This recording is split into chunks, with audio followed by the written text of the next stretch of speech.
Peraí, um recado muito importante para você antes de assistir essa aula aqui no canal do YouTube. Galera, você que quer ser aprovado na Polícia Civil de Minas Gerais, que quer conquistar essa sonhada vaga, aqui no Vale Concurso você vai encontrar a preparação completa. Temos aí a apostila impressa, com frete grátis para todo o Brasil. Temos os nossos cursos online, com cursos teóricos completo, com todo o conteúdo ali do edital e, é claro, curso de questões para você que quer aí gabaritar e aprender como a FGV vem trabalhando nos concursos. É aqui mesmo que você vai encontrar o nosso curso de questões com mais de 300 questões comentadas em vídeo para você, com os nossos professores especialistas te passando ali todos os bizus. Se você também preferir, temos aí pacotes de simulados direcionados, focado na banca e, é claro, né, de acordo com o edital. Não deixe de participar também das nossas revisões de vésperas. Tudo isso você encontra no link aqui na descrição, aonde você pode selecionar a opção que quiser e, é claro, iniciar sua preparação já. E vamos buscar juntos a sua aprovação na Polícia Civil de Minas Gerais. Então é isso aí, te aguardo, tamo junto e até mais.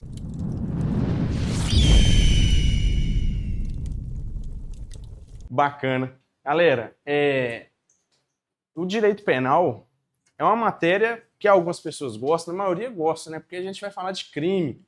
Crime, muito crime, então todo mundo gosta, né? Tem muito caso e o Brasil é um ótimo lugar, né, de exemplos de muitos crimes, muitas coisas que a gente vai aplicar aqui. Porém, quando a gente vai estudar aqui, trabalhar o direito penal, e a gente tem um tempo aí, né, pouco curto devido à publicação do edital até o dia da prova, a gente está aí com esse mês agora, outubro, novembro, dezembro, e ali até completar a data da prova, né? Então vocês terão aula até a semana da prova, muita coisa. Comigo, vocês vão passar aí 6 aulas, tá? Comigo. E o edital é grande. E aí, o que acontece? Pra gente, não adianta a gente vir aqui e estudar o conteúdo todo. Porque a banca, ela joga ali, é normal. A FGV, ela joga aquele conteúdo todo e ela não vai cobrar aquilo. É impossível ela cobrar, por exemplo, olha o direito penal aqui. Tá dando para ver, ó? 5 questões de direito penal. Não tem como cobrar 5 questões de direito penal no conteúdo que tem ali. Então, qual que é o objetivo para quem talvez está estudando a primeira vez ou para quem alguém já fez a prova da FGV? O pessoal aí do direito é a OAB, né? Ela faz o exame da OAB, a FGV. Só que é uma pegada um pouco diferente ali em alguns conteúdos. Mas a FGV não é uma banca que a gente pode dizer assim que é fácil, né? Só que tem um ponto que é muito benéfico para nós é que no direito penal também não é muito complicado. Ela não cobra aquelas coisas de doutrina, ela não é muito de cobrar aí a doutrina. Às vezes cobra uma jurisprudência que é majoritária, né, que já prevalece no STF, no STJ, cobra aí também súmulas. Então a gente vai tentar, vamos passar na aula aqui, dentro do conteúdo aí, com a nossa experiência, cada professor vai fazer isso também. Claro que os professores da parte aqui de legislação orgânica, né, vai ter dificuldade, porque é um conteúdo que ela nunca cobrou. Então vai ser uma inovação, tá? Agora, o direito penal tem como a gente rastrear, tem como a gente ver, tem como nós passarmos ali nos pontos. E aí, Lei, ó, bom? Tem como nós passarmos nos pontos mais importantes aí para você ir bem para sua prova e conquistar essas 5 questões, tá bom? Então, qual que é o estilo da FGV? A FGV é muito comum no direito penal, ela cobra mais a parte dos crimes, tá? Então, a parte dos crimes nós vamos estar passando mais depois, com cuidado, para que possa tomar cuidado nos detalhes, nos pequenos detalhes. E ela traz textos bem grandes. Quem fez prova aí sabe, né? Você pega ali, em uma página a folha fica dividida assim, tem questão que dá um palmo assim, ó, só de questão. E qual que é a intenção? Cansar o candidato com texto. Então, nessa aula de hoje inicial, a gente vai passar aí por bastante conteúdo e na próxima aula, bom, eu quero fazer uma revisão com vocês do que a gente viu, bem rápido, e a gente já vem com algumas questões da FGV. Aí é claro que, pessoal, uma coisa importante, o estudo não é só aqui não, tá?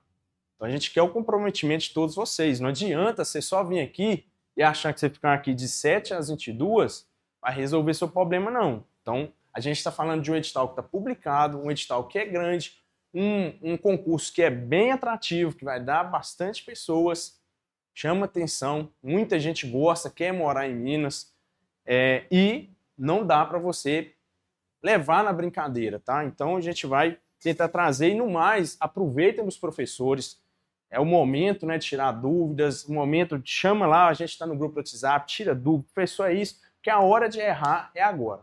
Então quem tiver, às vezes, uma dúvida, não tenha vergonha, levanta a mão, pergunta, tem muita gente que fica tímido, né?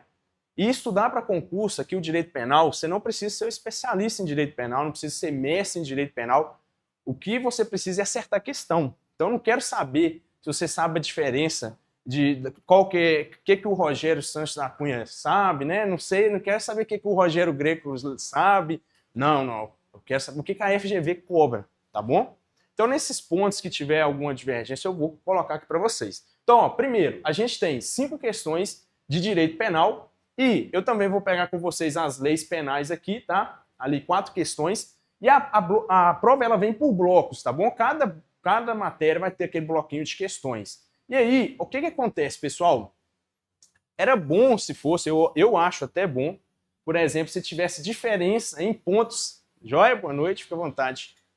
Se tivesse diferença de pontuação nas matérias. Por exemplo, a prova do Correios, o edital do Correio está aberto. A matéria de informática vale 0,5 pontos e o português vale 2 pontos. Então era muito bom se fosse assim, porque aí a gente conseguia enxugar mais ainda o direito penal para você colocar prioridade naquela outra matéria que tivesse mais peso. Mas aqui não, é tudo igual. Então é importante que você tenha um domínio em todas as matérias, tá bom? Então, dentro aí do conteúdo, ó, não vou falar do português, não é meu conteúdo, mas olha aqui o direito penal, presta muita atenção. A FGV não mudou muito do que era antes, já cobrado pela FUMARC. Então a gente tem princípios penais constitucionais, isso nós não vamos parar um tempo só para falar de todos os princípios.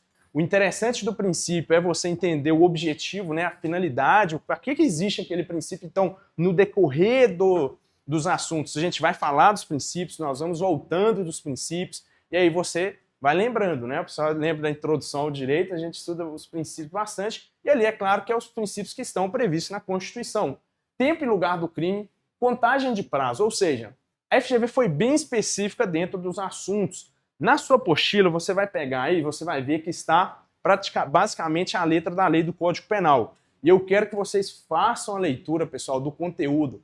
E, como eu disse, a FGV, ela vai trabalhar muitos casos, muitos exemplos, por questões que, por suas vezes, são bem óbvias. Nós vamos resolver questões, vocês verão isso. E é importante você ter esse conhecimento da letra da lei, a lei seca. O que significa isso? Letra da lei é o que está lá escrito no Código Penal, tá? Então, quando eu falar letra da lei, lei seca, é aquilo que está lá. E aí você vai fazendo os adendos. Opa, nesse artigo aqui ou nisso aqui, deixa eu fazer essa anotação para pegar depois. Aí a gente tem aqui a teoria do crime, né? O crime, seus elementos, excludentes, concurso de pessoas, depois a ação penal. Nós não vamos trabalhar ação penal aqui no Código Penal, no direito penal, tá bom? Porque vocês estudarão ação penal com a professora Maiara, que é interessante estudar a ação penal já ali no processo penal. Depois, a gente tem aqui os crimes em espécies. Então aqui a gente tem crimes contra a pessoa, que vai do artigo 121 até o 154A, tá? Então você tem muito artigo, muita coisa sendo cobrada. Crimes contra o patrimônio, do artigo 155 até o 183. Depois, crimes contra a dignidade sexual, começa lá no artigo 213. E depois nós temos os crimes contra a administração pública, que aí é tudo, né? O título é administração pública a partir do artigo 312. É claro, como eu disse, a FGV não cobra tudo. Então a gente já tem os crimes, vocês vão ver a importância de fazer esse raio-x, de olhar a banca. Peraí, a banca, todo concurso que tem, ela está cobrando isso e isso aqui. Aí adianta eu pegar aqui para, não, vamos estudar aqui então, por exemplo, a FGV cobra muito crime de furto e roubo, estelionato. Aí adianta a gente perder tempo estudando, morrendo de estudar, vendo todos os detalhes, por exemplo, do crime de invasão de propriedade ali, de crime de dano? Não adianta. Então a gente vai fazer esse estudo direcionado. Só que o que acontece nesse edital? Presta atenção. Tanto o conteúdo de direito penal e processo penal, olha aqui. Olha o que a FGV fez. Ela repetiu dentro de legislação penal. Porém, ela fez alguns acréscimos. Se você pegar, olha, ela mudou, colocou muito mais coisas. Então, esse conteúdo de direito penal, ele está abrangendo aquele que a gente viu, só que aqui tem mais coisas. Por exemplo, você tem aqui, olha, ela detalhou mais algumas coisas, aqui tem punibilidade, penas, crimes em espécie, aí entra aqui, ó, crimes contra a propriedade material, crimes contra a incolumidade pública, paz pública, fé pública, coisas que não estão lá. A mesma coisa no processo penal. E a partir daqui que vem cobrando legislações, tá vendo?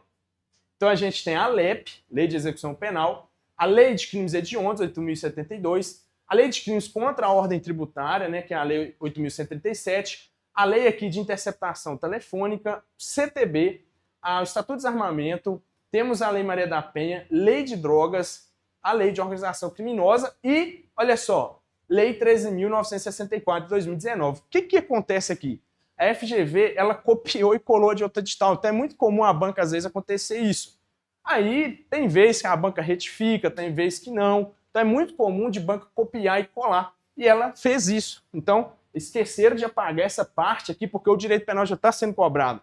Ela já fez isso em outro edital? Já. E ela cobrou isso aqui? Não. Ela sempre cobra só as leis. Até mesmo porque a legislação serão 4 questões, né? Tem como fazer 4 questões de tanto conteúdo? Não tem, né? É muita coisa. Então, nós trabalharemos aqui as leis, tá bom? E os conteúdos aqui, eu não apostaria disso aqui ser cobrado dentro desse tópico, tá bom? E nem no outro, não pode ser cobrado, senão a questão tem que ser anulada por estar contra o edital. Então, o item 5, que vai ser o bloco, o 5º bloco de questões, que é a legislação, ele não pode, o conteúdo daqui, ser cobrado lá no direito penal, tá entendendo? Então, isso aí não pode acontecer. Por isso que a gente vai focar nas leis. Então é muito comum acontecer isso aqui. Provavelmente é mais uma vez, é FGV. A gente manda e-mail para lá, mas não adiantou muita coisa, né? Às vezes a banca não está nem aí. Deixa para lá, eu sei, não vou retificar o edital para assustar os outros, porque aí ela tem que ir lá, compilar tudo, fica cansativo, até para a banca também. Mas a gente vai prosseguir com isso, beleza? Só para acalmar vocês aí. Show de bola. Então, vamos lá, pessoal, já trabalhar o primeiro assunto aqui, que a gente vai estudar um pouco sobre princípios. E eu queria que vocês entendessem um pouco a respeito da aplicação da lei penal, né? O Código Penal, o primeiro título, trata da aplicação da lei penal, do artigo 1º até o artigo 12, nós temos como que a lei vai funcionar, a sua aplicação durante o tempo, né, ao passar do tempo, e no espaço, né, quando acontece um crime em lugares diferentes, como que a gente tem a aplicação da lei penal. E de cara aqui a gente já vai falar alguns princípios muito importantes. Vamos pegar como base já o artigo 1º, porque ele já tem na Constituição, é um princípio, né, constitucional, que a gente fala do princípio da legalidade, tá? Ou seja, não há crime sem lei anterior que o defina, nem pena sem prévia cominação legal. Tá? Decorrente desse artigo, o que eu consigo entender? Eu quero que vocês, então, tenham essa visão do que vai cobrar na sua prova, do que você precisa pegar aqui. Então, quando a gente vai falar de legalidade, dentro da legalidade, eu vou falar o seguinte, olha, é igual a gente, quem é pai e mãe aí, né, sabe disso. Quando a gente era pequeno também acontecia. É injusto, não é? Você, às vezes, apanhava lá se o seu pai não avisou nada. Não sabia que não podia fazer isso, não é? E o pai e a mãe sempre avisam, eu avisei. Então, receba, toma, você é punido, não é? Pelo que você fez. Da mesma forma, funciona a lei. O Estado, então, ele cria uma legislação onde ele coloca ali uma conduta típica, que é definida como crime, e assim, então, todo mundo que praticar aquela conduta, ele pode sofrer, então, o quê? Uma sanção penal, correto? Logo, isso é legalidade. Para que eu possa falar em crime, para que possa acontecer a punição de uma pessoa, eu preciso ter uma lei, correto? Por exemplo, vamos lá, nós temos hoje, nesse ano de 2024, surgiu o crime de bullying. Bullying, lá nos crimes contra a pessoa. Então, você tem o crime de bullying. Ano passado, até então, a gente teve o crime de violação, violência psicológica. Foram novos crimes sendo introduzidos. Então, você, por exemplo, praticou bullying, a sua conduta, você pensa assim, peraí, ano passado eu pratiquei isso aí. Eu posso ser punido, então, por algo que eu fiz antes da lei? Não pode, porque não há crime sem lei anterior. Portanto, o que eu entendo é que com a lei, a partir dela definindo uma determinada conduta, eu posso falar, então, em crime e, por sua vez, em punição daquela pessoa, tá entendendo? E aí, decorrente da legalidade, nós temos alguns princípios que você não pode esquecer disso. Primeiro, a reserva legal. Não vamos aprofundar tanto, até mesmo para a gente não tomar muito tempo. E aí a reserva legal significa o seguinte, gente. Qual é a forma em que será criado? A gente fala de lei. É somente através de lei que nós podemos ter a definição de condutas tipificadas como crime, tá bom? Ou contravenção. Não pode, por exemplo, o Lula hoje virar e falar assim, olha, vai lá, faz aí, vamos fazer um decreto aqui falando que quem xingar o PT aí vai ser punido e é crime não sei o quê, é isso e isso. Ele não pode fazer isso. Tá entendendo? Então, por que não pode? Porque tem que ser lei. Então tem que passar pelo Congresso, tem que ter ali a expressão dos nossos candidatos eleitos que são muito ocupados, né? Não, estão sempre fazendo leis aí, está sempre nos ajudando. Então, acontece. E aí, decorrente desse entendimento, eu já consigo ver que a lei ela tem que vir antes. Por isso que nós falamos da anterioridade, ou seja, o princípio da anterioridade. Eu tenho que ter uma lei antes para que eu possa falar em crime. Da mesma forma, a pena, correto? Pode, por exemplo, através de lei, criar um crime sem pena e falar assim, olha, não, o juiz decide na hora que ele for julgar. Não pode, tem que ter uma cominação legal, beleza? Da mesma forma, a gente vai criar o raciocínio do quê?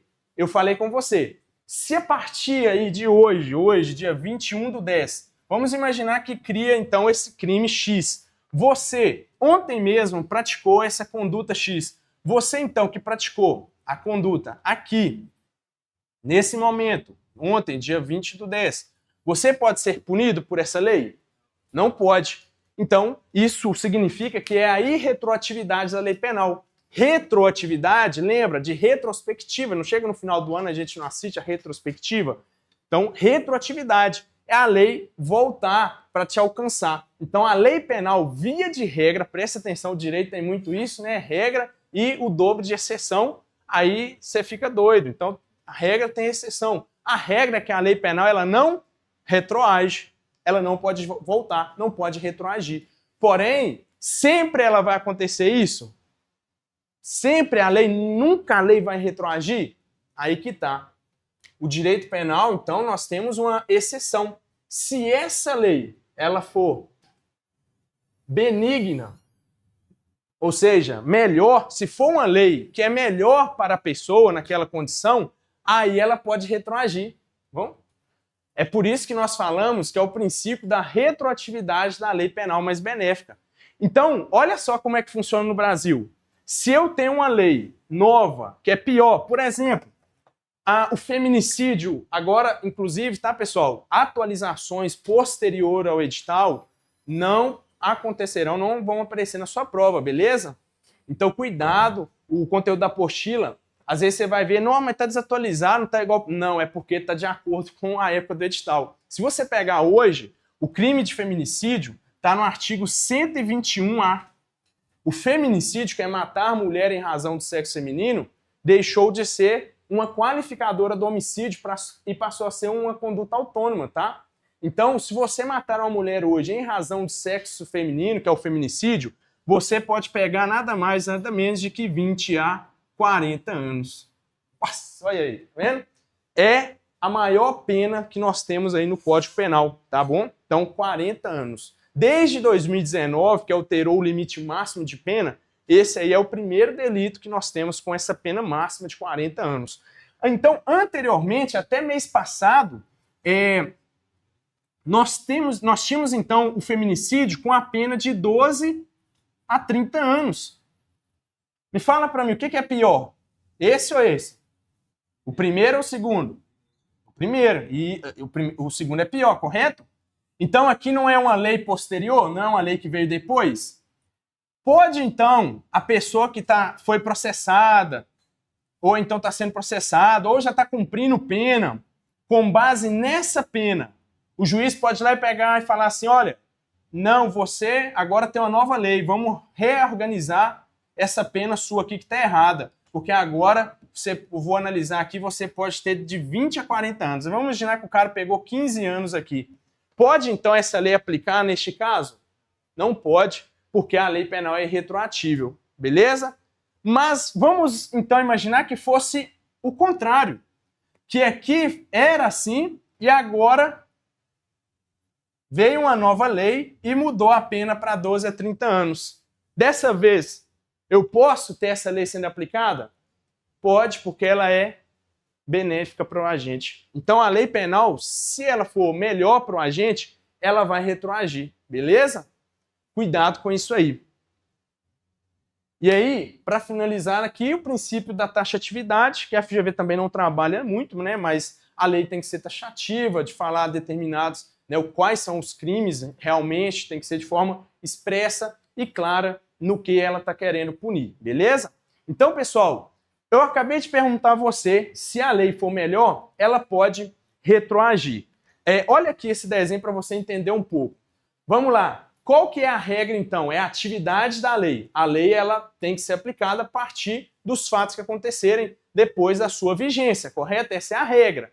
Porém, se for uma lei melhor, mais benéfica, ela vai retroagir, ou seja, ela tem o efeito lá, como que fala? Ex-tunc, né?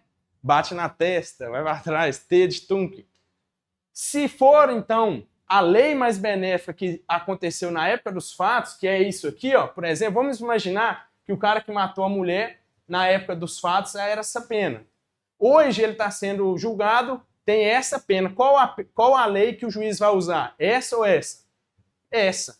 Então, como essa aqui já não está valendo mais por feminicídio, é uma aberração jurídica, porque como é que o juiz pode usar uma lei que já não existe mais? Ah, mas ela estava em vigor na época dos fatos.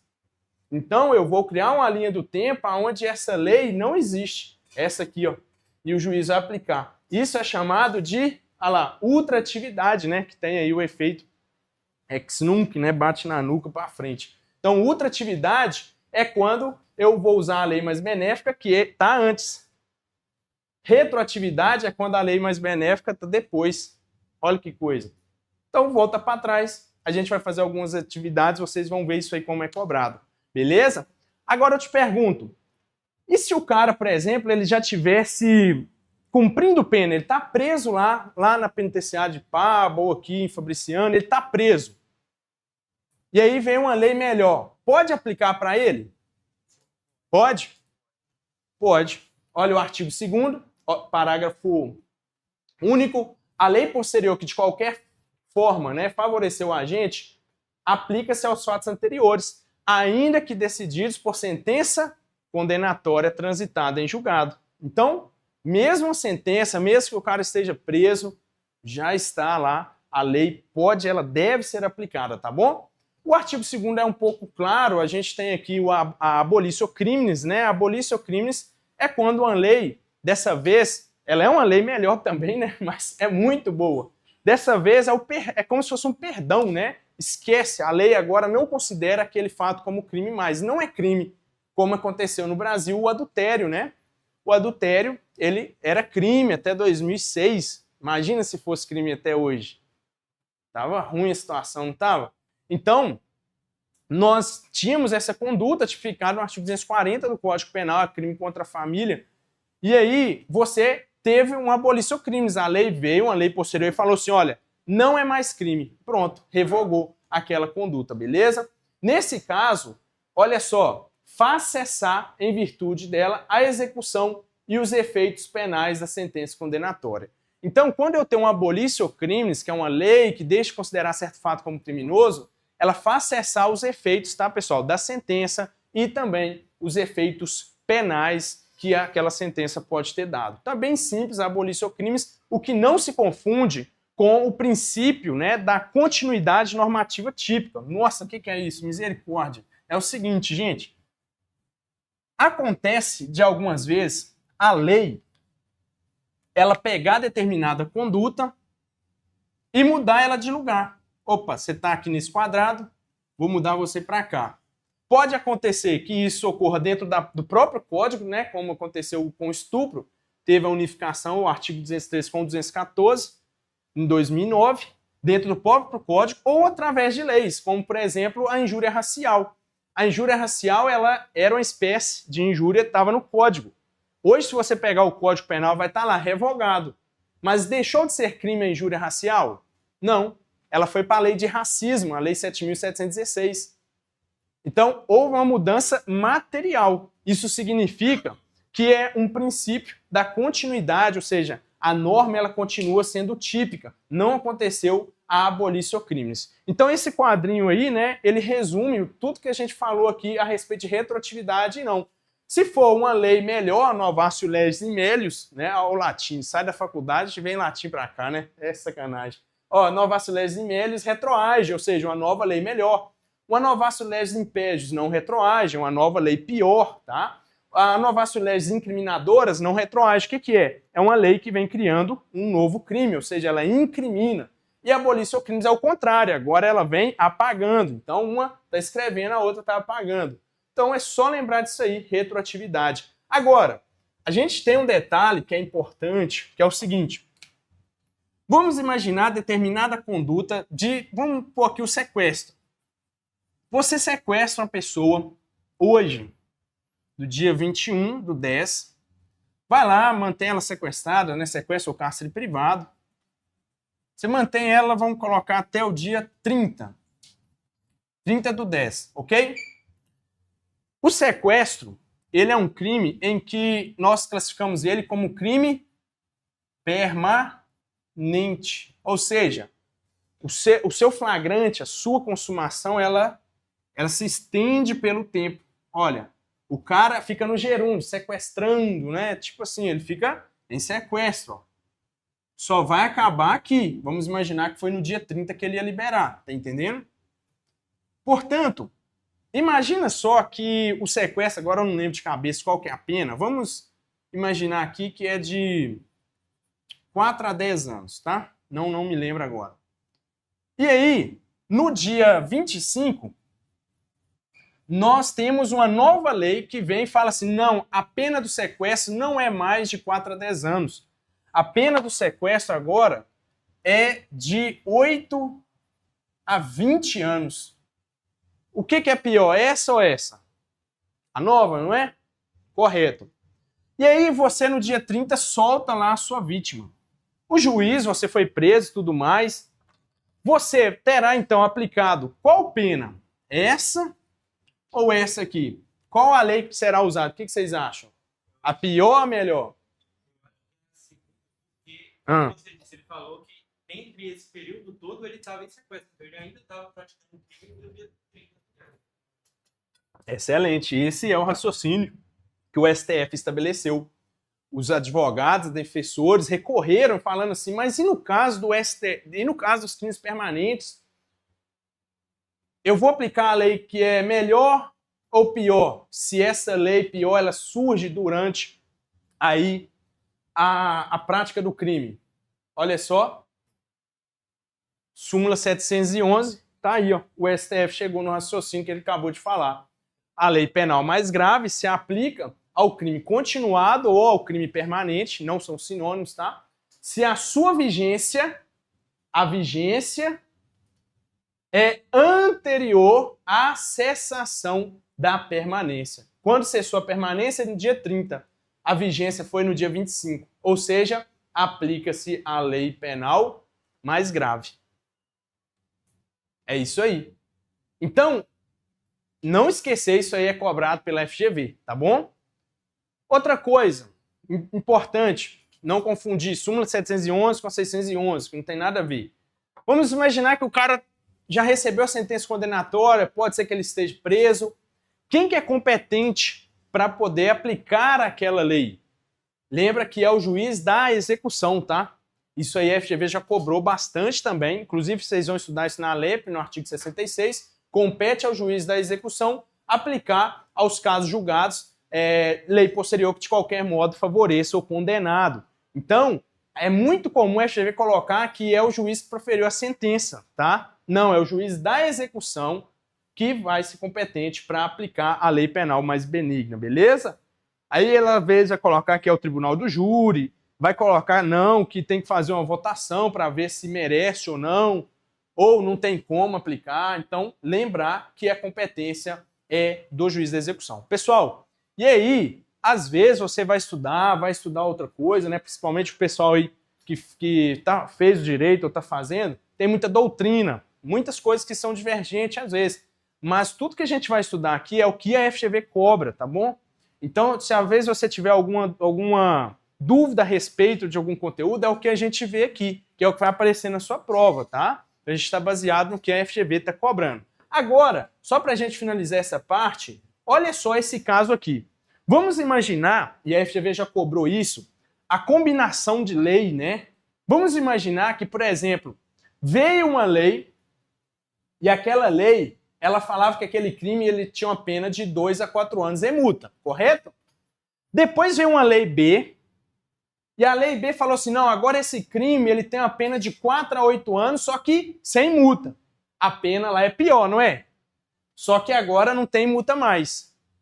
Então, pode, por exemplo, o juiz, eu vou misturar essas leis para ficar bom pro cara? Olha, eu vou fazer isso aqui, eu vou pegar a pena de reclusão de 2 a 4 anos da lei A, só que eu vou aplicar essa parte subsidiária aqui de sem multa da lei B. Ele pode, então, misturar isso, fazer um shake, né? Pode fazer essa mistura?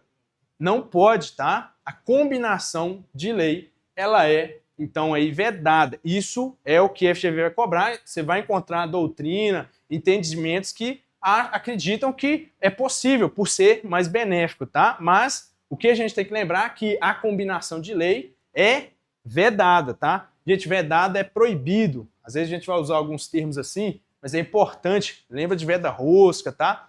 Então, cuidado com isso aí. E defeso? Defesa é o quê? É proibido também. Cuidado, que parece que é de permitido, né? Mas é assim mesmo. Igual prescindível e imprescindível. Isso aí tem que tomar cuidado, tá? Prescindível. Anotar essas palavras que é uma canseira, ó. Prescindível. Prescindível aqui, pessoal, ó. Prescindível é precisa. O que vocês acham que é prescindível? Que precisa, é indispensável. E aí?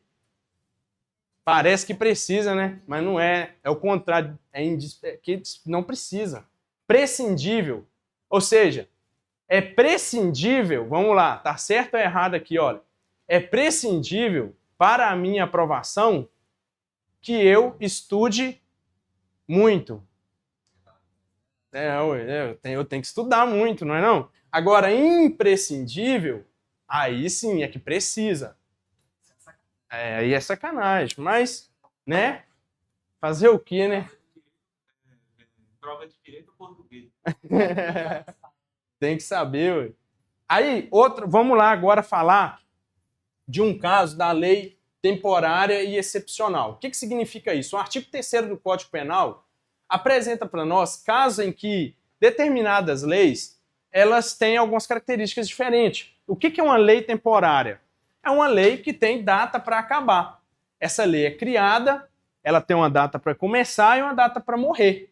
Normalmente, né, quem estudou já a LINDB, né, vocês estudaram lá, a LINDB não fala que só se tiver outra lei para falar que aquela lei foi revogada, não é? Mas, via de regra, a lei vai durar eternamente. Inclusive, por exemplo, tem alguns decretos de Dom Pedro, né, que chamam os advogados de doutor, que até hoje está aí, se não for revogada. Então, nunca vai acabar, beleza? Então, agora, a lei temporária é uma lei que tem data para começar e para acabar. Já a lei excepcional, o nome fala, né, é por causa de uma exceção. Por exemplo, durante o Covid, teve leis, né, penais que aumentavam determinadas penas para alguns crimes, só que enquanto perdurasse o Covid. Ou então, vamos imaginar que surge uma guerra ou um desastre natural que acaba com o Brasil. Durante aquele período, pode ter ali uma lei que vai aumentar determinado ou criar um novo crime. Agora, a lei temporária faz a mesma coisa. Qual que é a diferença dessas leis? Vamos imaginar, então, que eles criam uma lei para durar do dia 21/10 até o dia 31 do... mês que vem tem 31? Não, vamos pôr 21 então, para não ter erro, né? Vamos lá. A mesma coisa, vamos imaginar tanto para temporário como excepcional. Vamos imaginar que a exceção aqui durou um desastre, durou um mês, e também a lei temporária um mês. Ok. Aí você praticou a conduta que essa lei determinava. Você praticou aqui durante esse período. Acontece, então, que essa lei chegou no dia 21, acabou. Ela se auto-revogou.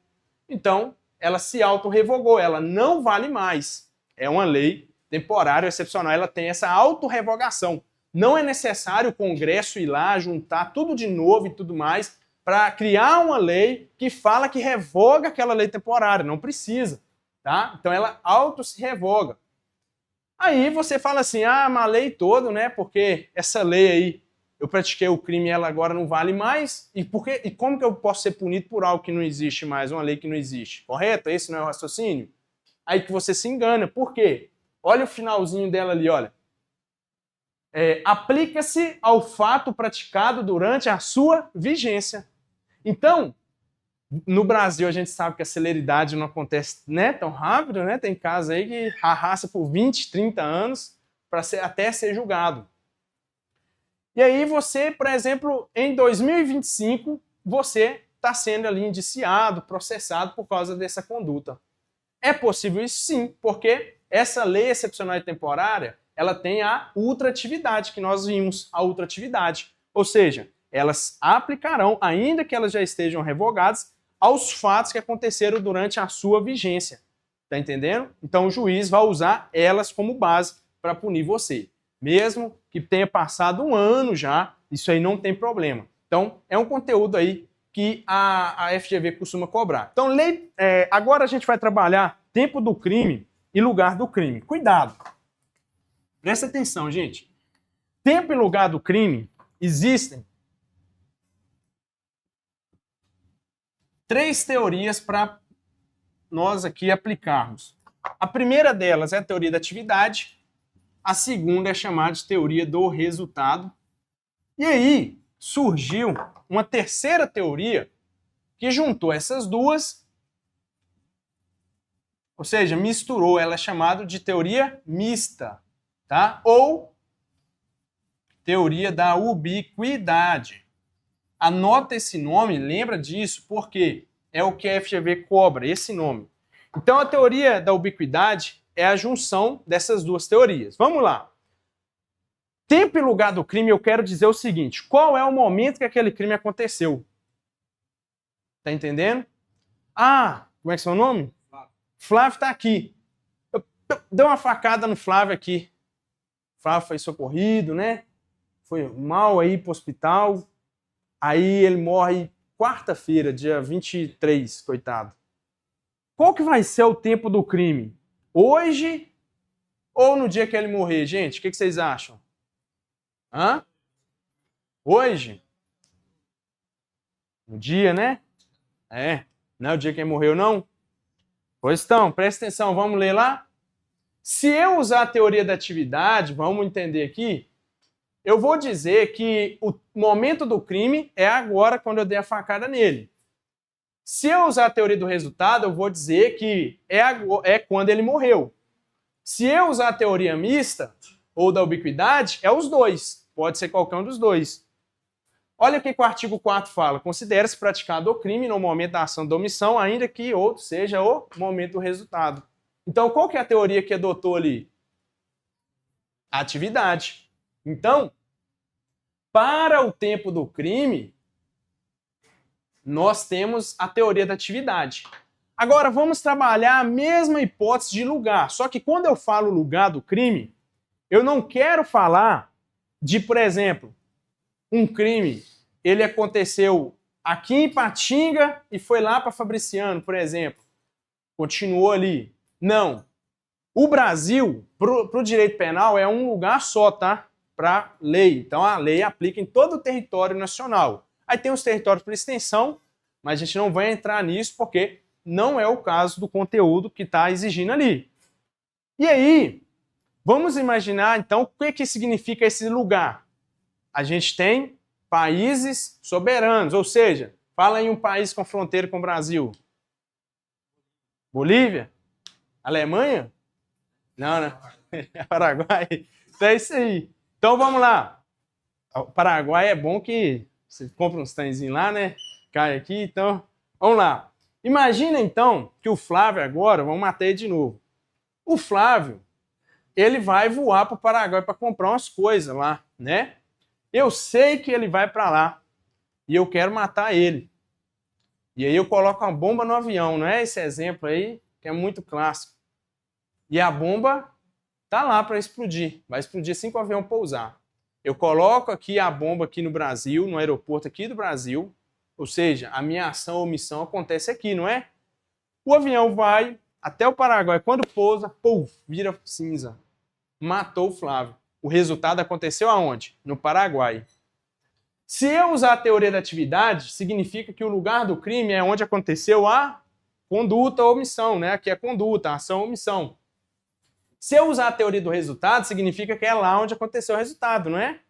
E se eu usar a teoria da ubiquidade, significa que pode ser qualquer um dos dois, não é? O que o artigo 6º fala? Considera-se praticado o crime no lugar em que aconteceu a ação ou omissão, no todo ou em parte, bem como onde se produziu ou deveria produzir-se o resultado. Então, qual que é a teoria que vocês acham que foi usada? A mista, é isso aí. Então, para o lugar do crime, eu usei a teoria mista, ou teoria da ubiquidade. Show? Tá dando para pegar aí? Nós temos, então, o bizu, que é muito conhecido, mas foi a época, né, que muitas bancas cobravam isso, que é a luta, né? Esse bizu da luta aí, ó, L-U-T-A. Mas é bom para memorizar as teorias, para quem, né, precisa de um mnemônico. É isso aí, ó, luta. Lugar do crime, ubiquidade. Tempo do crime, atividade, tá? Só para lembrar em questão mesmo de teoria. Show? Pessoal, que é dura, vocês levantam o dedinho aí. Olha aí essa questão da FGV. Espera aí, vamos voltar aqui. Tem umas questãozinhas aqui, ó. Hora da verdade. Olha aí a questão número 1 aqui, só de verdadeiro ou falso, tá? As suas provas serão 5 alternativas, beleza? 70 questões, vezes 5, 350 alternativas para ler. Então, ó, vamos lá. A lei posterior, que de qualquer modo favoreceu ao agente, aplica-se aos fatos anteriores, desde que não tenha havido trânsito em julgado da sentença condenatória, certo ou errado? Verdadeiro ou falso? Falso, né? Por que tá falso? Por causa desse aqui, exatamente. Ainda que, desde que não tenha havido, tá errado. Então, ainda que tenha sentença no estado de julgado. 2. A extratividade da lei penal, essa aqui é complicado, porque essa aqui demanda interpretação.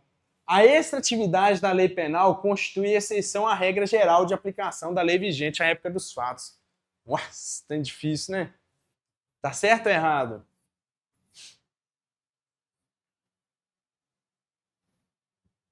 Pode falar. Tá verdadeiro ou falso?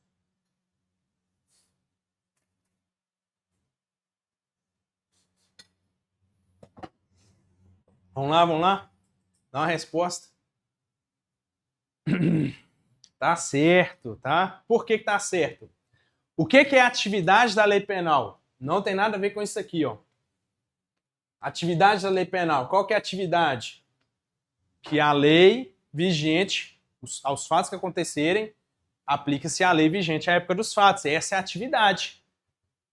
O que é extratividade? É exceção. Quais são as exceções da atividade? Retroatividade, que é uma lei que não existia na época dos fatos, mas ela, por ser mais benéfica, ela volta no tempo para aplicar. Então é uma extratividade. Ou a ultratividade, que agora é uma lei que já não existe mais, ela continua existindo na realidade do processo para ser aplicada. Então, extratividade da lei penal, vou desenhar para vocês aqui, ó, a atividade da lei penal. Nós temos então a extratividade. A extratividade é a ultratividade e a retroatividade. Isso aqui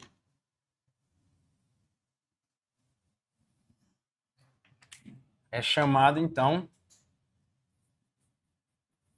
de extratividade. Ok? Ó, porque aqui nós estamos tratando da regra. A regra é essa. Só que aqui nós temos a exceção. Então, a extratividade da lei penal constitui exceção à regra geral de aplicação da lei vigente à época dos fatos. Show? Isso, exatamente. Favorecer. A exceção que nós temos é o caso do crime permanente, né? Que aí nem é uma exceção, não é uma nova regra. Se for um crime permanente, aplica a lei mais grave se ela entrou em vigência durante a prática do crime, beleza? Então é isso aí. Sempre você vai olhar para a mais benéfica. Se a lei mais benéfica é anterior, então eu vou usar ela. Se é a posterior, eu vou usar ela. Então, se é a posterior, retroatividade, porque aí vai voltar. Se é a anterior, é ultratividade, aí vai para frente. Tá entendendo? É isso aí, ó.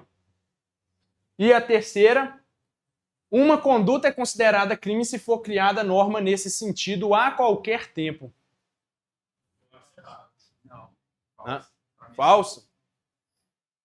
Tá falso. Por quê? Anterioridade. A lei tem que ser anterior. Não tem crime sem lei anterior que o defina. Aí, como é que é? Tipo assim, um ano sem camisa, ele cria uma lei hoje que tá proibido a nossa camisa. Você tá preso sem nossa camisa, você não pira. É isso aí. Né? Ou igual ir lá sem camisa, né? Camisa cruzeiro. É. Quem? Ah. Uhum. Aí o crime habitual só entra mesmo em questão de classificação, né? Mas é o mesmo raciocínio ali, o mesmo raciocínio. Se o cara tá todo dia praticando aquele furto, qual é o exemplo que eles deu lá na faculdade lá? Você lembra, não? De todo dia, o cara todo dia furtar. Aí nesse caso aí que você tá falando, talvez você tá confundindo o crime habitual com continuado. É diferente. Crime habitual é quando o agente ele cria uma habitualidade na prática do crime, mesmo modus operandi. Aí a gente aplica o concurso de crimes lá, normal. O crime continuado é um pouco diferente, nós vamos ver posteriormente. Ele entra no concurso de crimes lá no artigo 73. Eu tenho um bizu que eu gosto que é assim, ó. Crime permanente, fica assim, ó. Crime, né? Flagrante está assim. O crime continuado é tipo um grilo. Crime, crime, crime, crime. O que significa isso? Vamos usar o exemplo que ela deu do caixa.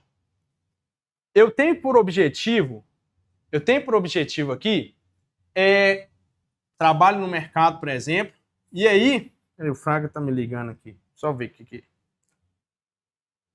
Oi?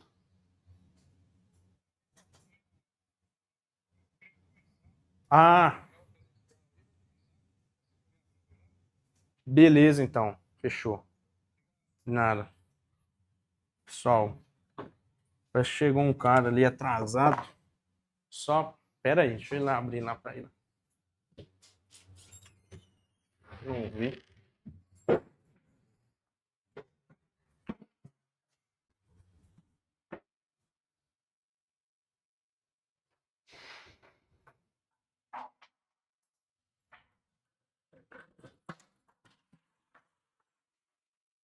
Opa.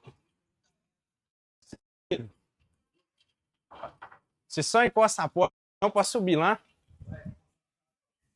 Pode passar aí, fazer um favor, pode deixar ela aí. Só trancar aí. Beleza.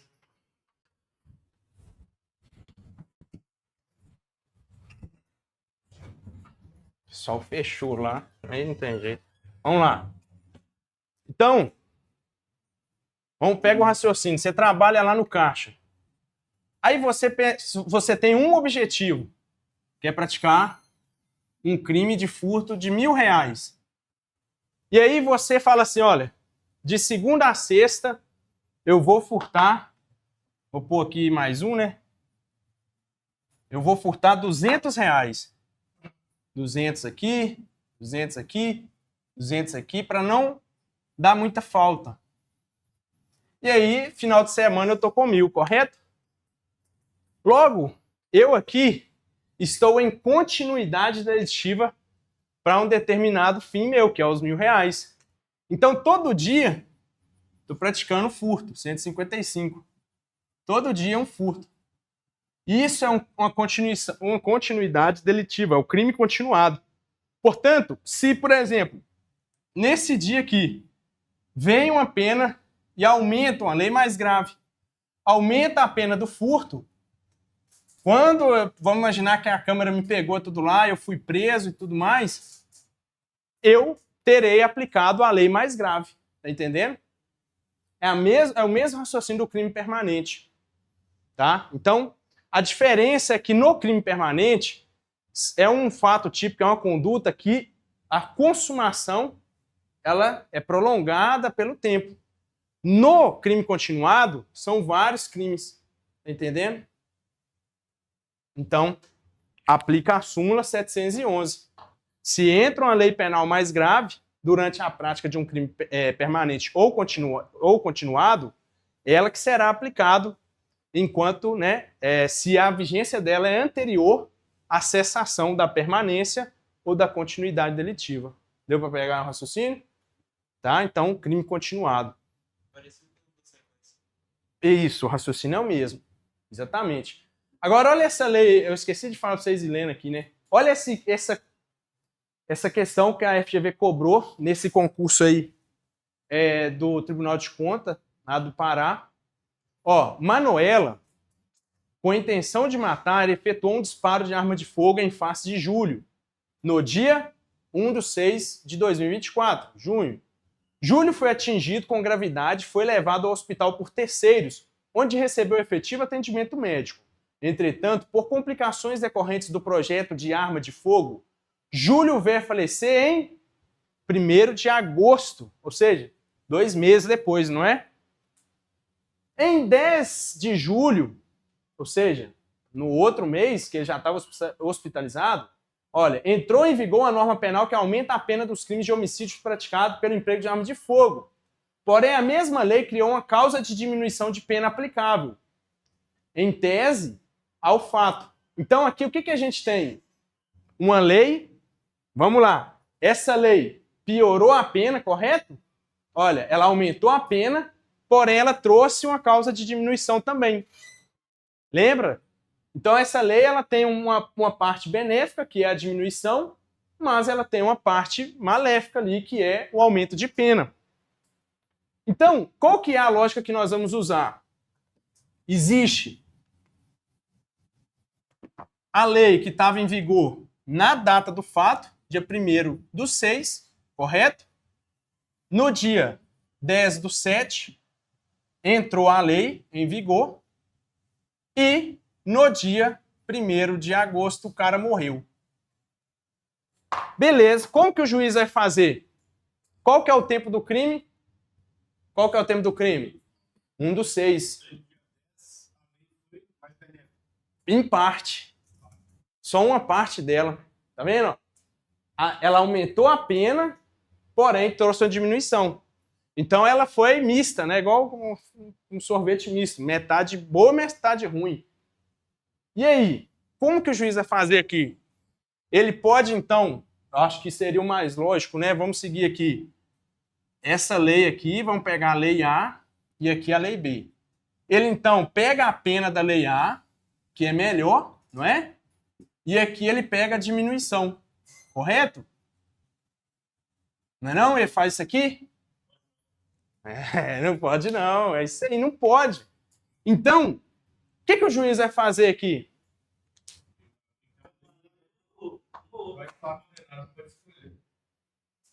Ele pode escolher, então?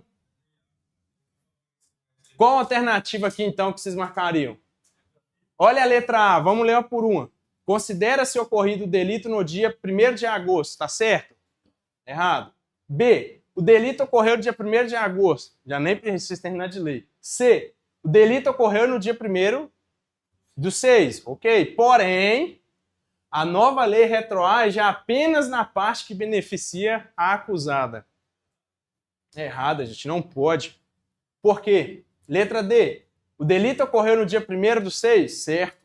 Porém, a nova lei só pode ser aplicada ao caso se inteiramente mais favorável à acusada.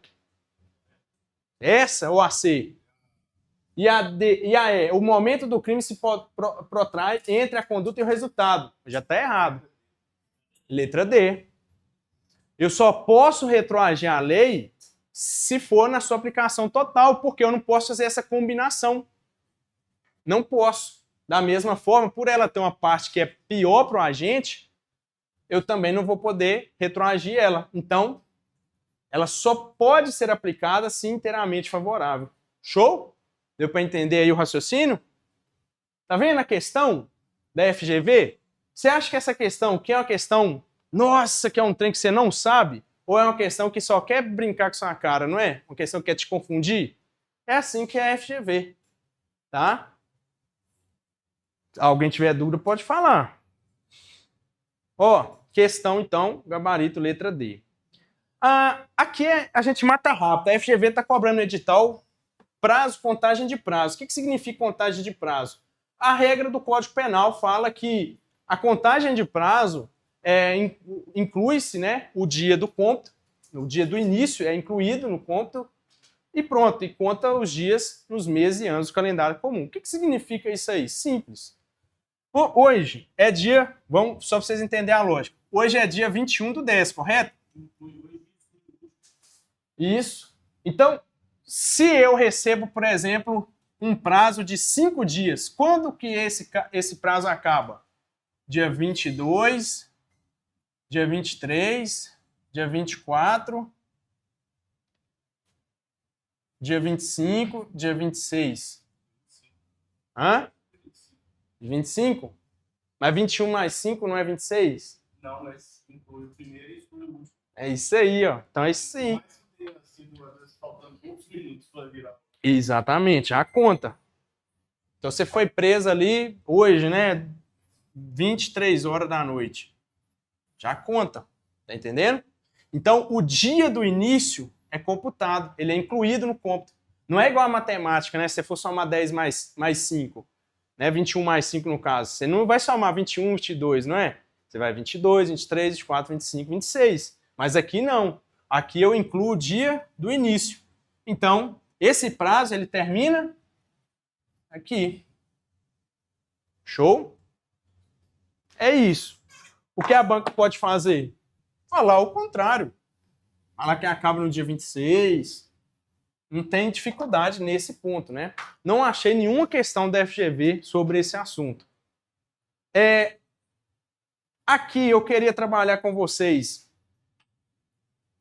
Vou colocar aqui. Opa, ótimo, vou deixar aqui. Mas até então, o que eu queria trabalhar com vocês é o seguinte, gente. Tem um assunto que muita gente acaba confundindo. Interpretação. Tem a interpretação da lei penal. Dentro da interpretação da lei penal, a gente estuda a chamada interpretação analógica. A interpretação analógica é uma forma de interpretação que eu vou utilizar para alcançar a finalidade daquela norma. Tá? Isso é interpretação analógica. O que a lei está querendo dizer aqui? Agora, existe a chamada analogia. Tá? Que são coisas diferentes. E eu quero que você não confunda, por quê? Analógica com analogia não é a mesma coisa aqui para fins da lei penal. Vamos entender isso. Analogia é uma forma de integração da lei penal. O que significa integração? O que significa isso? A lei penal, ela tem uma lacuna, tem um vazio, ela não fala nada sobre aquilo ali. E aí eu preciso fazer, analogia a gente não usa muito, comparação, né? Eu preciso fazer uma comparação, tá? E aí eu vou usar então algo parecido para preencher isso aqui. Vou dar 2 exemplos para vocês. O artigo 128 do Código Penal trata sobre o aborto, fala assim que não é punível o aborto praticado pelo médico. Quando não há outra forma de salvar a vida da gestante, ou quando a gravidez resulta de estupro, correto? São essas 2 formas que estão lá no artigo 128. Mas imagina que, por exemplo, a minha avó, na época que teve aí a minha mãe, meu tio, Foi só alguns que foi no hospital, o resto é parteira. Vamos imaginar então que a parteira vai lá e vê a situação, vamos imaginar nesse exemplo, e ela acaba lá por fazer o aborto. O código falou aqui sobre parteira? Falou médico, né? E aí, como é que eu faço? Eu posso, então, usar analogia nesse caso? Posso ou não? Posso. Por que eu posso usar? Porque a analogia ela só pode ser usada no direito penal se for para beneficiar o agente. Ou seja, se for em bona parte. Se essa analogia for para prejudicar, eu não posso usar. Quer um outro exemplo? Dentro dos crimes contra a fé pública, existe o atestado falso, o médico que faz atestado falso. Lá está falando médico. E o dentista? Se você for olhar, a lógica não é a mesma, né? Médico, dentista, o veterinário, né? Tem uns caras que precisam de uma receitinha. Passa uns trem pra mim, né? Fica fortinho. Igual meu avô lá, né? Pega uns trem lá pra passar dar o boi lá, a gente acaba errando e aplica na gente sem querer. Então, a lei lá não fala sobre veterinário, não fala, né, sobre o dentista. É uma lacuna, não é? Eu posso, então, imputar o mesmo crime que é do médico para ele? Agora, fazer essa analogia? Não pode, Não, prejudica. porque prejudica. Então, quando a analogia ela for in malam partem, ou seja, para prejudicar, ela não pode ser aplicada. Ela só pode ser usada para beneficiar. E, gente, no Brasil tem um monte de causas assim no Código Penal. Um monte de coisa. Então, lembra disso. Em decorrência do princípio da legalidade, a analogia ela só pode ser usada no Brasil, no direito penal brasileiro, no Código Penal, tá? Por exemplo, nas leis penais, de forma material, para beneficiar. Existem outras exceções, regras no processo penal, por exemplo, mas no direito penal não posso usar analogia para prejudicar o candango. Lembra? Eu sempre vou buscar favorecer ele, tá? Agora, eu falei de analogia, mas o que é a interpretação analógica? A interpretação analógica, eu também vou fazer uma comparação. Porém, agora não existe uma lacuna, porque a analogia é uma forma de integração, tá entendendo? A lei, ela tem um vazio, ela não fala, então eu preciso buscar algo parecido para aplicar ali, mas eu só posso fazer isso para beneficiar. A interpretação analógica é diferente. Na interpretação analógica, o legislador, ele não quis colocar todas as formas possíveis de uma determinada conduta, por exemplo. Ele então deixa de forma genérica, tá entendendo? Ele deixa aquilo de forma assim, em que eu tenho aqui dentro um gênero e eu posso fazer uma comparação num caso prático que aconteceu para aplicar ela, tá entendendo? Por exemplo, o crime de homicídio. Dentro lá do crime de homicídio, tem uma qualificadora, várias na verdade, no parágrafo 2º do artigo 121, que fala assim, matar com emprego de veneno ou outro meio insidioso. Matar mediante paga ou promessa de recompensa ou outro motivo torpe. Tá entendendo? O legislador não colocou tudo ali. Ele deixou um gênero, não é? Motivo torpe. Motivo meio insidioso, meio cruel. Meio que causa perigo comum. Tá entendendo? Então, tem aqui uma lacuna? Não. A lei fala só meio insidioso, fala só emprego de veneno. Uma das espécies. Meio insidioso é aquilo que é enganoso, aquilo que é sorrateiro, né? Eu vou matar a pessoa envenenada, ele não pode saber que ele está sendo envenenado, né?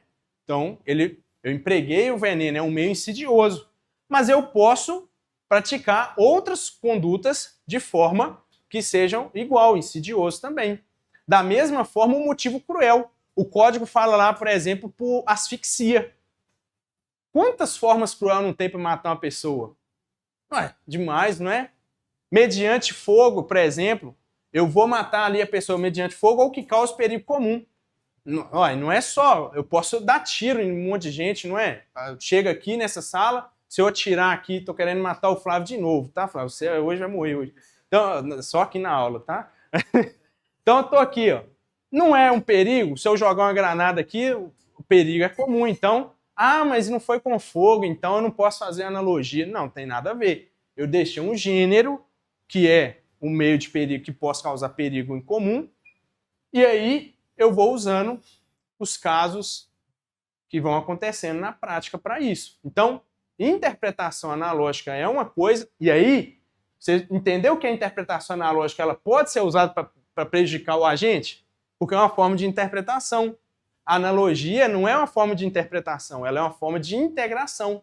A lei ela tem um vazio e eu preciso preencher ele, beleza? Deu para entender aí? Show? Pessoal, vamos prosseguir aqui, só para a gente dar uma entrada no conteúdo que a gente faz uma pausa. Olha só, muita gente que está aí, está estudando, a maioria está estudando direito penal por agora, e é muito comum a gente trazer os conceitos, né, que a gente tem, seja da vida, das coisas. E quando a gente vai estudar teoria, né, o que vai cobrar em prova, acaba mudando tudo que a gente entende do que é o crime aí. No Brasil, a gente tem a chamada infração penal. A infração penal, e aí a gente volta um pouquinho mais, né? Infração, a palavra infração, de infringir. Você pode ter infração administrativa, não tem? Que aí vai resultar num PAD. Pode ter infração civil, assim como pode ter infração penal, correto? Criminal. No Brasil, então, adotou um conceito único. Infração penal, ela é considerada, né? Olha, considera-se crime a infração penal que a lei combina pena de reclusão ou detenção, quer isoladamente, alternativa ou cumulativamente, e a contravenção aí é uma infração que a lei combina isoladamente, pena de prisão simples ou de multa, ou ambos, alternativa ou cumulativamente. O que eu quero dizer para vocês? Que infração penal, você não pode confundir aqui achando que é uma coisa, crime é outra e contravenção é outra, tá? Ó, a infração penal, acho que eu pus aqui um slide, porque se eu for desenhar, vai demorar. Aqui, ó. A infração penal, ela tem o mesmo conceito, seja para o crime, seja para a contravenção. É a mesma coisa. O que eu vou mudar é na punição, tá? Então, o que o direito penal brasileiro fez? Ó, eu vou pegar as infrações que são mais graves e vou chamar ela de crime. Essas infrações mais graves, eu vou punir ela com reclusão, com detenção, com multa ou não. Tá entendendo? Agora, as infrações que são mais leves, eu vou chamar de contravenção. Tanto que tem doutrinador que chama de crime anão, né? Ou liliputiano. Contravenção penal. O conceito é igual? Não. Mas o valor, o peso é diferente. Então a contravenção tem a LCP, a Lei de Contravenção Penal, não está na prova, então a gente não vai entrar nos detalhes dela, não pode parecer lá para você. A contravenção vai mudar em questão de punição, tá entendendo? Então, por exemplo, tem condutas como vias de fato, né? Todo mundo conhece vias de fato. É uma contravenção, não é? Atinge a integridade da pessoa. E existe a lesão corporal. A lesão corporal é crime. A via de fato é contravenção. Tá entendendo? Então, o legislador separa determinadas condutas que são mais leves, ele vai chamar de contravenção. E crime são as infrações aí mais graves. Então, nós vamos entrar no conceito de crime, no conceito e seus elementos, mas eu quero que você entenda que é o mesmo conceito. Os elementos também são os mesmos. As excludentes são as mesmas, tá bom? E aí, quando a gente fala crime, é comum aparecer também em prova, né? A gente estuda isso aí. Crime sendo sinônimo, no Brasil, né? Crime é sinônimo de delito, tá? Existem alguns países que adotam a tripartição de infração. Tem diferença de crime, delito e contravenção. No Brasil, não. No Brasil, crime ou delito é a mesma coisa, tá? É uma coisa e contravenção é outra. Tá entendendo? Então, no Brasil, por isso que eu coloquei lá, o sistema dualista ou binário, tá? É só dois. E aí, a gente ouve falar de teoria do delito, mesma coisa. Então, a gente vai estudar os elementos que se aplicam para os dois, tá bom? E aí, quais são, então, esses elementos? Presta atenção, tá aí, ó. Nós temos para definir o que é crime, o conceito é falado, né, que nós adotamos um conceito analítico. O que significa isso? Eu preciso analisar, tanto de forma, né, de formal ou imaterial, se os elementos estão presentes, para que haja, então, a punição, a punibilidade, né, que não é um elemento do crime. Embora, como eu disse, tem doutrina que entende que a punibilidade faz parte, mas majoritariamente o que prevalece é isso e é o que a FGV cobra. Então, para que exista aí o crime ou delito, eu tenho que ter a prática de um fato típico, esse fato típico ser dotado de ilicitude, né, e seja praticado por um agente culpável, ou seja, a culpabilidade. Então, eu tenho que ter essa análise, o conceito analítico, para que assim eu possa punir aquela pessoa. Como que nós vamos estudar? Nós vamos estudar um por vez, tá? Na ordem. Mas aí você já entende. Quando eu falo de fato típico, eu preciso ver os requisitos do fato típico, ver se está tudo preenchido, se não tem nenhum excludente. Preenchido o fato típico, eu passo para a ilicitude. A ilicitude pode aparecer na prova, ela é sinônimo de antijuridicidade, tá? Ou seja, antijurídico, é contrário ao ordenamento jurídico.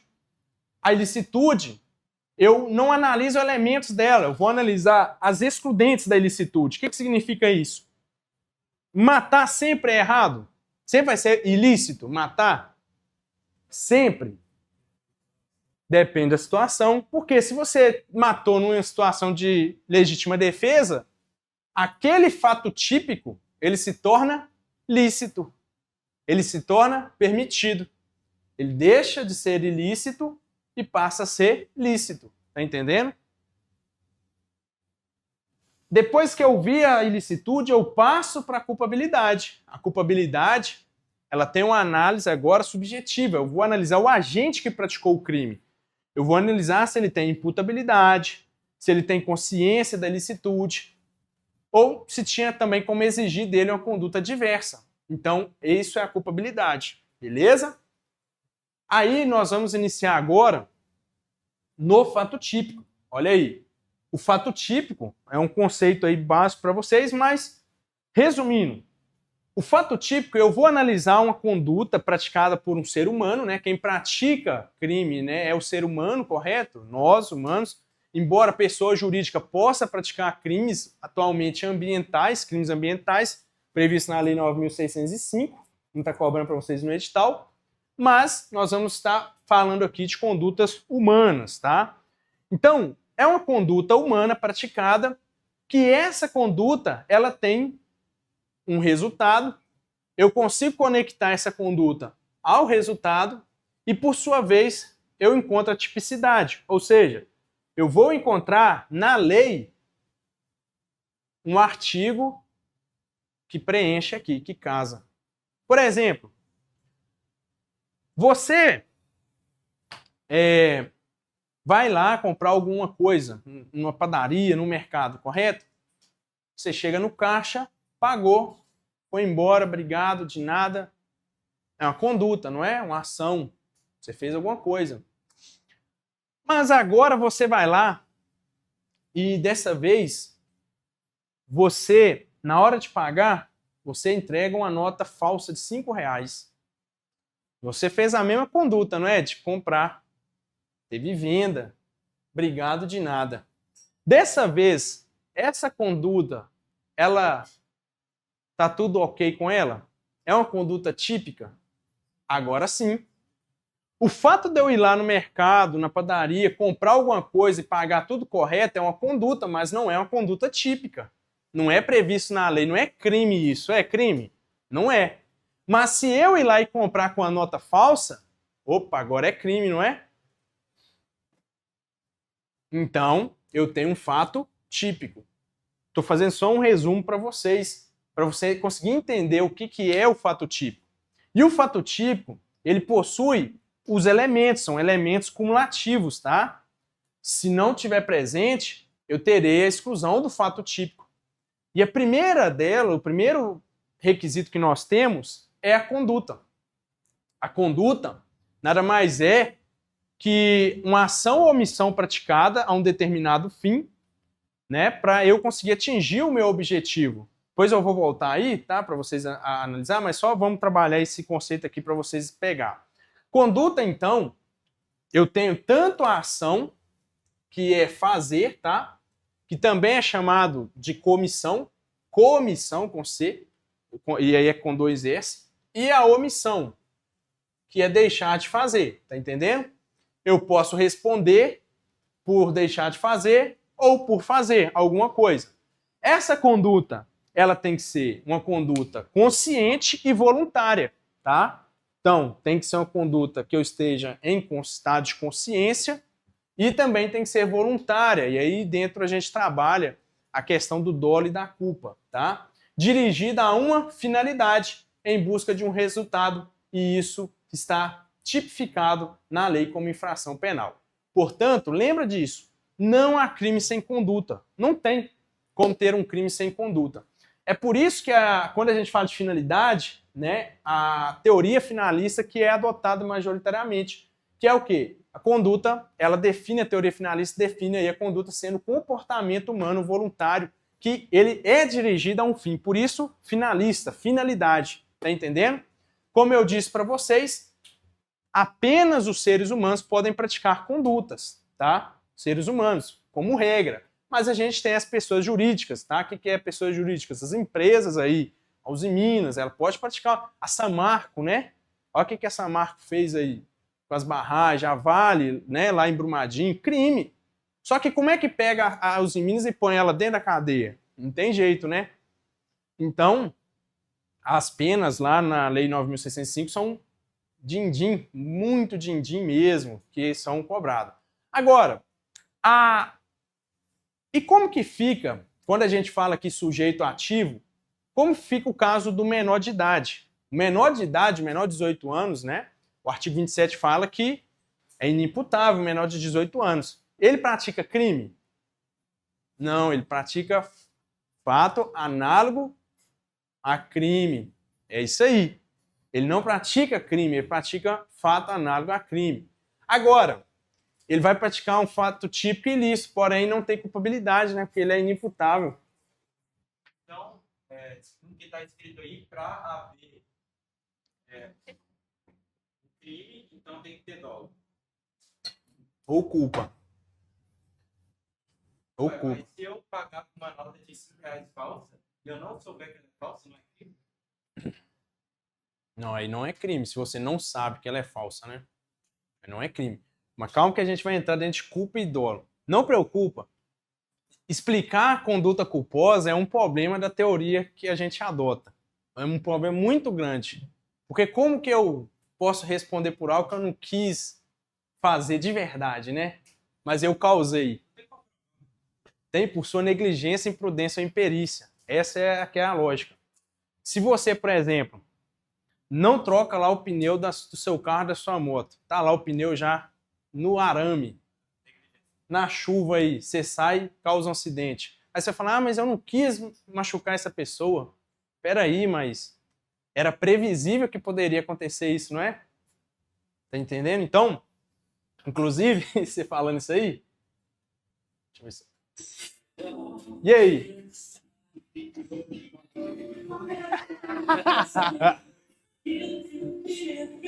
O que vocês acham? Teve dolo ou culpa aqui? Deixa eu querer? Olha lá, deixa eu pôr de novo.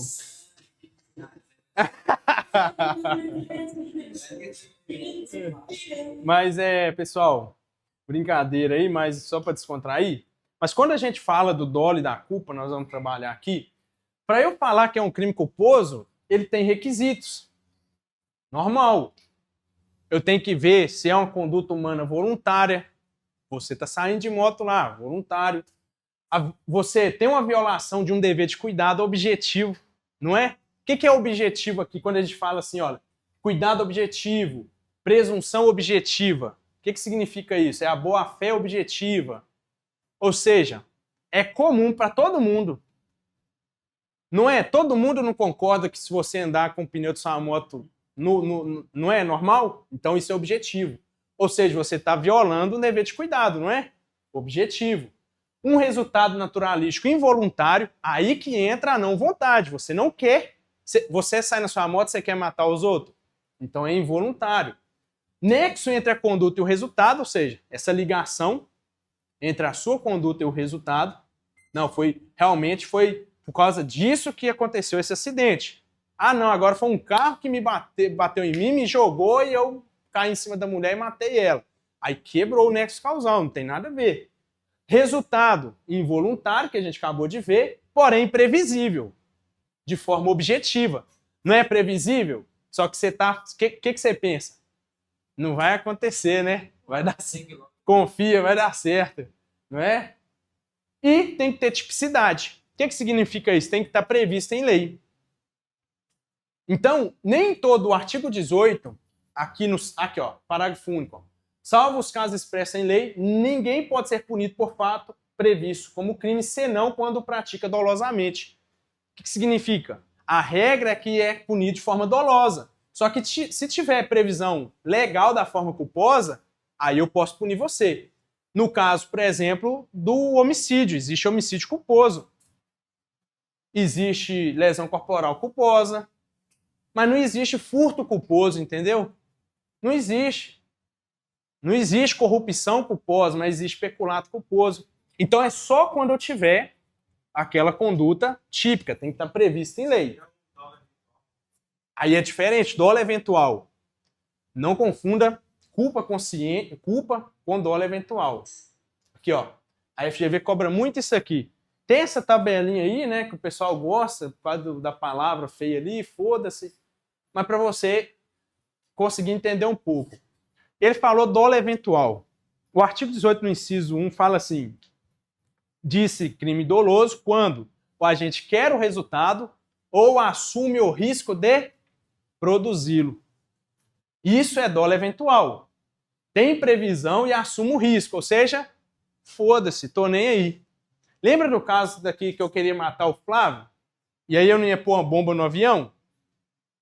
E as outras pessoas? Exatamente. Aí eu queria matar o Flávio, mas e as outras pessoas? Eu assumi o risco, não é? Tô nem aí.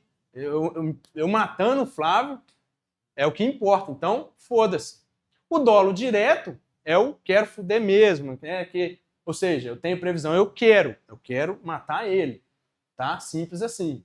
Assumir o risco, tem vontade, ou seja, eu assumi o risco. Tô nem aí se eu acertar outras pessoas. Então, eu vou assumir o risco. Agora, quando eu falo de conduta culposa, e aí é o que eu falo, tem essa dificuldade realmente para poder aplicar a forma culposa, vou falar de um exemplo que aconteceu, né, no Brasil. Culpa consciente. Eu tenho previsão, só que eu acredito que pode evitar, né? Ou seja, aconteceu, fudeu, né? Nossa, e agora? E a culpa inconsciente não tinha previsão, mas previsibilidade. Você não quer e nem aceita o resultado. Ou seja, não nem fudendo que isso aconteceu. Mas tinha previsibilidade. Você não tinha essa previsão, mas tinha previsibilidade. O que acontece? É normal, por exemplo, você está brigando na rua.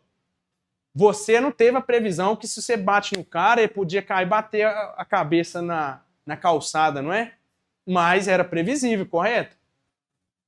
Agora, aí, o que acontece? O STJ entende que a pessoa que bebe, acontece isso, é culpa consciente.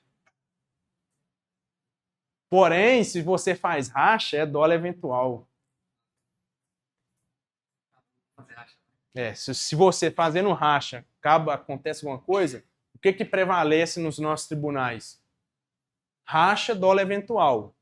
Agora, tomou todas, matou, culpa consciente. Tá? A gente vai estudar isso depois, né, a respeito da imputabilidade. Então, deu para pegar isso aí? Olha um trem que aconteceu, um negócio que aconteceu aí no Brasil, vocês vão lembrar. A Boate Kiss, lembra? Da Boate Kiss? Olha o que o Ministério Público arrumou pro cara que foi lá comprar o foguinho. Vamos lá. o cara trabalha lá na boate. Vou falar o caso para vocês um pouco, qual que é a situação. Vamos imaginar que o Flávio é o dono da boate, eu sou o senhorzinho lá, coitado. O Flávio fala assim, ó, vai lá, compra uns foguinhos aqui, para ficar bonitinho, um foguetinho lá, para sair que é chama, vai lá e compra para mim. Não, beleza. Flávio, eu fui lá, obedeci, cheguei lá, toma aí, acendeu, pronto. O que aconteceu? Pegou fogo lá dentro e aconteceu aquela desgraça toda. Aí eu te pergunto, gente, a minha conduta foi dolosa ou foi culposa? Todo mundo concorda? Levanta a mão quem acha que é dolosa. Ninguém. Mas o Ministério Público falou que foi dolosa. Ele assumiu o risco.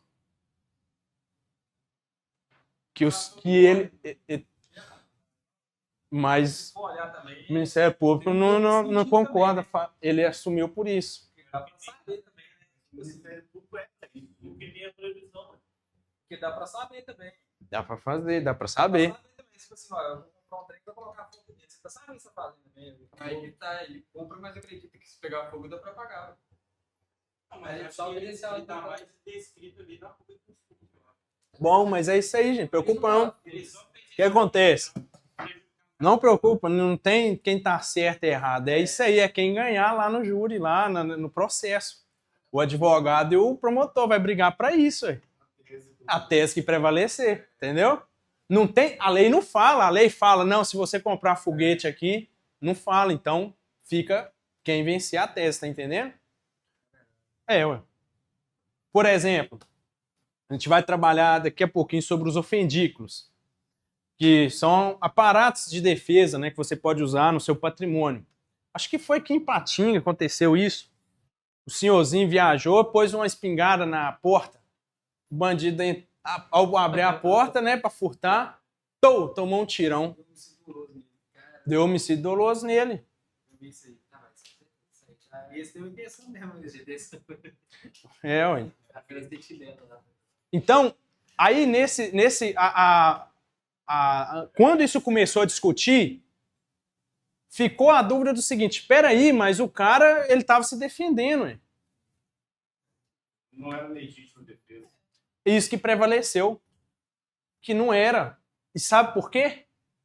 Porque não tinha aviso. Se falasse assim, olha, se ele tem uma arma aqui, tem uma armadilha, cuidado, se você abrir a porta, você vai tomar um tiro. Aí o cara se vira. É sério, ué. É igual a câmera. Por que a cerca elétrica tem que falar que é cerca elétrica? Ué. Tem um aluno que estudou com a gente aqui, acabou com a vida do tio dele lá e falou, o tio dele mora mais na roça, cachorro e tudo mais, entraram uns caras lá pra furtar umas coisas. O cachorro pegou. Não tinha plaquinha de cão bravo. Uai, mas é o entendimento aí. Sério, ué. Nem foi ele que matou. Lembra o caso lá do Rio de Janeiro, que os menininhos pulou lá no negócio, caiu a bola? Os cachorros comeu os meninos? Mas tinha a plaquinha lá, cão bravo. Então, gente, a lei ela não fala tudo que a gente precisa, né? Mas tá aí os julgamentos, como o falou, aí vai ser a tese que vai prevalecer. Então, o crime doloso é quando a gente quis o resultado assumir o risco de produzi-lo, tá? Então, a gente adota aí a teoria da vontade, né? O dolo, ele é a vontade consciente de você querer praticar aí uma infração penal. Isso é o dolo, tá entendendo? Você tem essa vontade consciente de praticar. Quando a gente falou sobre as formas de conduta, vou deixar aqui, ó, só para a gente voltar aqui. Existem algumas excludentes da conduta. Eu vou focar mais o que a FGV mais cobra quando exclui a conduta? Erro de tipo, tá? Vamos trabalhar esse negócio que é um pouco complicado de entender. Mas, rapidamente aqui, para a gente fazer um intervalo, que aí a gente entra no erro de tipo, o que exclui a conduta? Caso fortuito ou força maior, tá? De cara já exclui. Então, se acontece... A lei não fala pra gente, né, o que é caso fortuito ou força maior, mas um entende outra coisa. Mas, via de regra, é coisa que você não consegue evitar. Uns vão falar que força maior vão ser casos da natureza, né? Caso fortuito, alguns vão falar que é caso da natureza, mas que são previsíveis. Tipo, dá para prever que vai acontecer um terremoto, né? Um furacão, mas não tem como deter isso, não é? Outras coisas são previsíveis e acontece. Então, se vem, por exemplo, um vento forte, já tem um videozinho, coitado, um vento forte, é a veinha arrastada assim, né? Elevada. Ela cai, bate em cima do Flávio, quebra o braço do Flávio. Aí vai responder por lesão corporal? Não vai. A coação física irresistível. Isso aí, raramente, a FGV não cobra isso, mas o que é coação física irresistível? Nós temos, né, a coação irresistível. A coação irresistível, ela se divide tanto em física como moral, tá? Então, quando eu falo de coação irresistível, é quando não tem como resistir, é óbvio. Se ela for uma coação física irresistível, eu tenho a anulação da vontade do agente. Eu estou atingindo ele fisicamente, anulando a vontade dele, e assim eu faço com que ele pratique uma conduta que eu queria. Eu sou o agente que está coagindo, você coagido, tá entendendo? Tem um filme legal, né, daquele Corações de Ferro, lembra? Quem já assistiu? O menino lá não queria matar o vilão, o alemão. É só um exemplo aqui, tá? Pra você entender. O que o sargento faz? Pega lá, põe a mão dele assim, na arma, põe o dedo dele no gatilho e aperta. Ou seja, é um exemplo do que seria uma coação física. Mas vamos esquecer a questão de guerra, tá? Imaginar que seria aqui mesmo e tudo mais. Coação física irresistível. A coação moral irresistível, dessa vez, eu não anulo a vontade do agente. Eu vicio ela para que, assim, não possa ser exigido dele uma conduta diversa. Vou dar um exemplo que aconteceu muito no Brasil. E aí vocês me falam. O Flávio é gerente do banco. E aí eu entro no banco, sequestro lá todo mundo, mando todo mundo, rendo todo mundo. O Flávio é o gerente. Pego o Flávio, aí o banco lá é só na digital, ou ele sabe a senha. E caceto ele, bato demais nele, muito mesmo. Eu pego o dedo dele lá, ponho o dedo lá para abrir o cofre. O Flávio que praticou a conduta de abrir lá, praticando então, fala assim, vai lá e pega 100 mil reais, furta 100 mil reais. Presta atenção, o Flávio, ele queria fazer isso? Não. Então, a coação física, ela anula o seu dolo e, consequentemente, sua culpa, uma coação irresistível. Se é uma coação física, como esse caso, eu tenho a exclusão da conduta e, por sua vez, a exclusão do fato típico, não há crime. Agora, imagina que o Flávio está lá no banco, eu agora não vou no banco, eu vou na casa dele. A mulher e os filhos dele estão lá. O que eu faço? Amarro todo mundo, né? Amarro todo mundo, caceta, arranca a orelha de um menino dele, manda para ele lá e fala assim, ó, traz 100 mil reais, senão eu vou matar todo mundo. E não chama a polícia. Dessa vez, eu estou coagindo ele fisicamente? Não. Eu estou viciando a vontade dele, ele vai praticar um crime para mim, que é pegar o dinheiro, para que assim eu ganhe esse dinheiro. Então, tem como exigir do Flávio outra conduta? Vamos lá, seja sincero, tem como falar, não, rapaz, você tinha que fazer igual o John Wick, né? Não, você não é homem, não. Você tem que fazer igual o John Wick, entrar na sua casa lá e matar todo mundo. Ou chama a polícia, não é? Vai mesmo. Não, você não viu que ele mandou a orelha do meu filho aqui pra mim, ó. Você cortou a orelha dele, o que ele não vai fazer se eu não levar esse dinheiro? Então, ele quer agora ou não quer? Agora ele quer, não é? Pra pegar o dinheiro.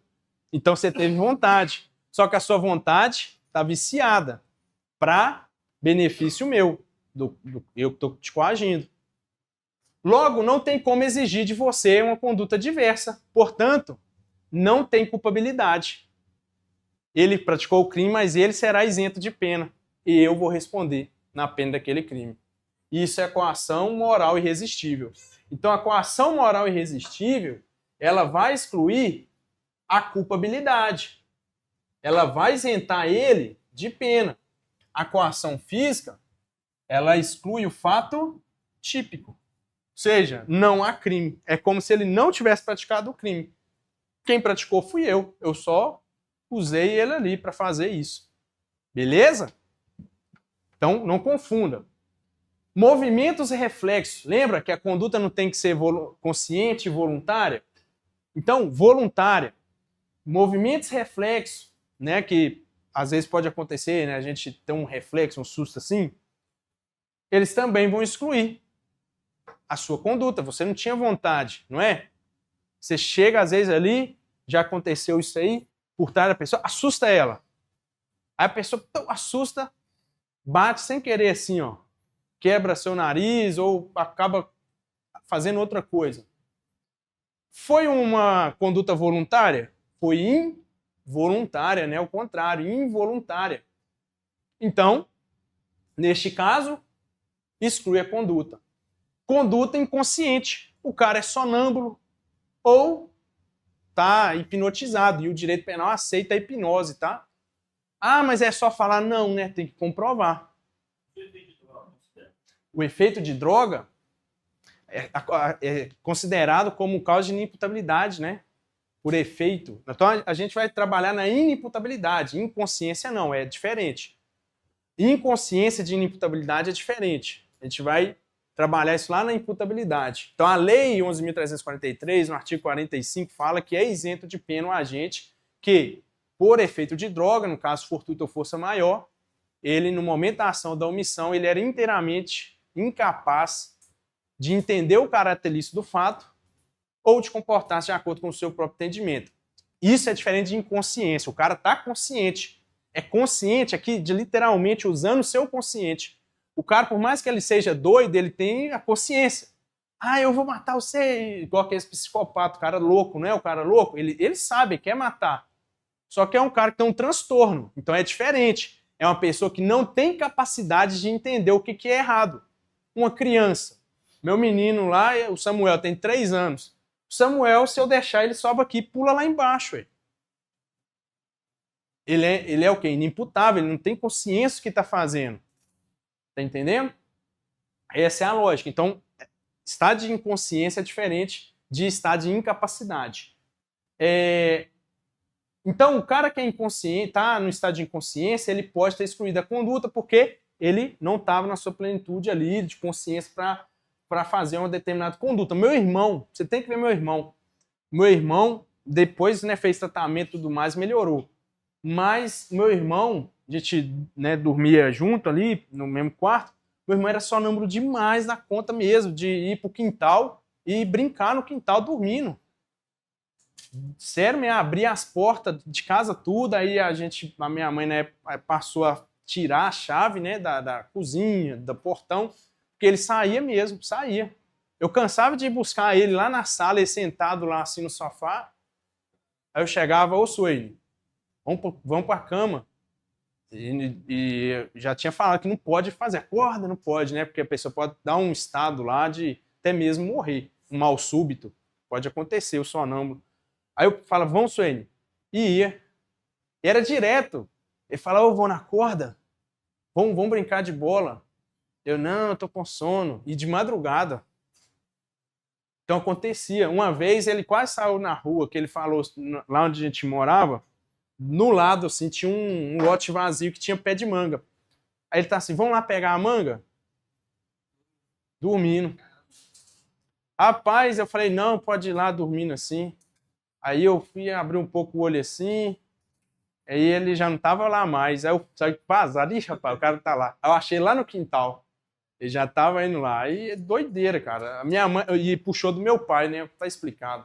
Minha mãe fala, meu pai, ele tirava o botijão de gás do fogão e colocava nas costas. Dormindo e saía assim, andando assim, ó. Olha que doideira. Mas acontece, né? Tem esses casos. Tem um caso nos Estados Unidos que é o mais conhecido aí. O cara foi lá na casa da sogra dele, matou a sogra dele. Aí conseguiu comprovar que ele era sonâmbulo. Doideira, né? Logo a sogra, né, rapaz? Olha a sogra, rapaz. Doideira. Oh, meu Deus. Mas aí, vamos fazer um intervalozinho aí pra gente entrar no erro de tipo. Fica à vontade aí, que se não empolga, a gente não para, né? O erro de tipo agora é muito importante.